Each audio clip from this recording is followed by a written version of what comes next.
আশা করি আপনারা সকলে ভালো আছেন। ইরান এবং ইসরায়েল যুদ্ধ নিয়ে আজকের সর্বশেষ আপডেটটা কি, এখন আপনাদের সাথে আমি সেটা শেয়ার করব। আজকের আন্তর্জাতিক পরিস্থিতি দিন দিন আরও জটিল হয়ে উঠেছে।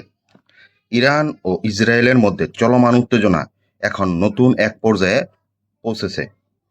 এই ভিডিওতে থাকছে আজকের সবচেয়ে গুরুত্বপূর্ণ আপডেট। শেষ পর্যন্ত অবশ্যই ভিডিওটি দেখুন। সাম্প্রতিক তথ্য অনুযায়ী ইসরায়েল ও তাদের মিত্রদের হামলায় ইরানের একাধিক গুরুত্বপূর্ণ মিসাইল ঘাঁটি ক্ষতিগ্রস্ত হয়েছে। বিশেষজ্ঞরা বলেছেন, এর ফলে ইরানের আক্রমণ ক্ষমতা কিছুটা দুর্বল হয়েছে। তবে পরিস্থিতি এখানেই থেমে নেই। ইরান এখনও প্রতিক্রিয়া দেখাচ্ছে এবং সীমিত পরিসরে হলেও মিসাইল হামলা চালাচ্ছে। অন্যদিকে এই সংঘাত এখন শুধু দুই দেশের মধ্যে সীমাবদ্ধ নেই, পুরো মধ্যপ্রাচ্যে উত্তেজনা ছড়িয়ে পড়েছে। গাজা অঞ্চলেও হামলা অব্যাহত রয়েছে।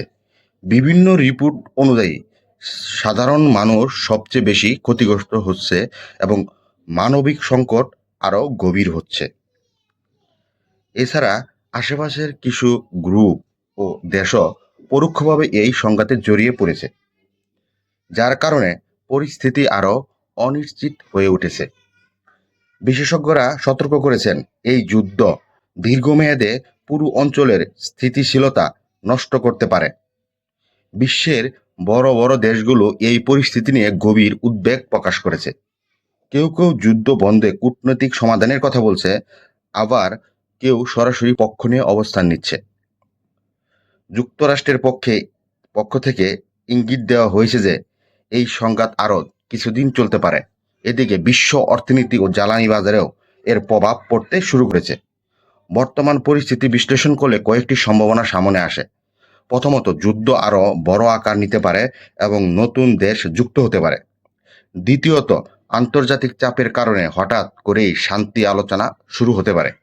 তবে এখন পর্যন্ত পরিস্থিতি খুবই অনিশ্চিত এবং প্রতিটি মুহূর্তে নতুন মোড় নিতে পারে।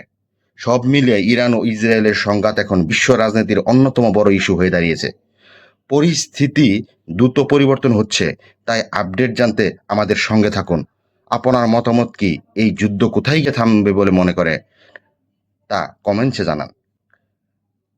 আর আল্লাহ তাআলার কাছে দোয়া করেন ইরান যেন এই যুদ্ধে জয়লাভ করে।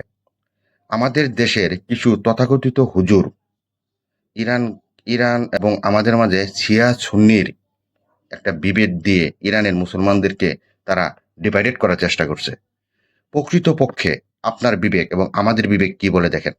গাজার মানুষদের উপরে নির্বিচারে বোমা হামলা করে ইসরায়েল ৮০,০০০-এর উপর নিরীহ শিশু এবং গাজাবাসীকে হত্যা করছে। এর জবাবে আরব দেশগুলো, সুন্নি নামধারী আরব দেশগুলো একটা কথাও বলেনি।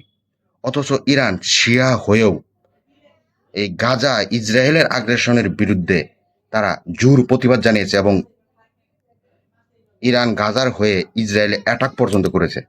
কাজে ইরানের প্রতি ভালোবাসা আমাদের ছিল এবং থাকবে। আল্লাহ তাআলা ইরানকে এই যুদ্ধে জয়লাভ করার মতো শক্তি দান করুন। আল্লাহ তাআলা ইরানের প্রত্যেকটা মানুষকে আপনি হেফাজত করুন। ইরানের প্রতি আমাদের ভালোবাসা ছিল এবং থাকবে।